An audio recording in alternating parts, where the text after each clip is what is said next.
اعوذ باللہ من الشیطان الرجیم بسم اللہ الرحمن الرحیم 7 محرم الحرام حضرت قاسم ابن حضرت امام حسن مجتبی علیہ السلام کا واسطہ دے کر 2 رکعت نماز پڑھ کے ہدیہ کریں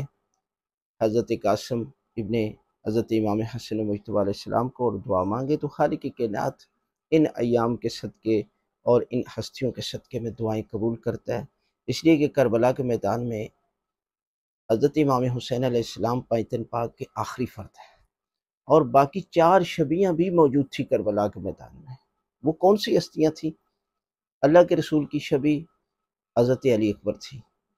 کہ جن کے جانے کے بعد میرے مولا نے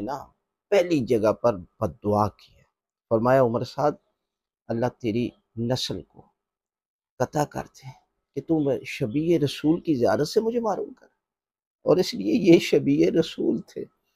اس کے بعد جناب سیدہ کی شبیہ حضرت زینب سلام اللہ علیہ،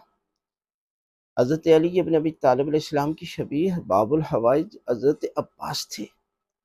اور امام حسن مجتبی علیہ السلام کی شبیہ جو ہے وہ حضرت قاسم تھے۔ لہٰذا یہ ہستیوں کو واسطہ دے کر یہ ان کے نام، ان کی ذات خود اسم اعظم ہے، لہٰذا دعا کرتے ہیں تو خالق کائنات آپ کی دعاؤں کو قبول کرتا ہے، اور پروردگار آپ کی حاجتیں، آپ کی دعائیں پروردگار اپنی بارگاہ میں قبول کرتا ہے۔ لہٰذا یہ ایام میں آپ 7 محرم الحرام کو یہ دعا کرتے ہیں تو پروردگار آپ کی دعاؤں کو قبول کرتا ہے۔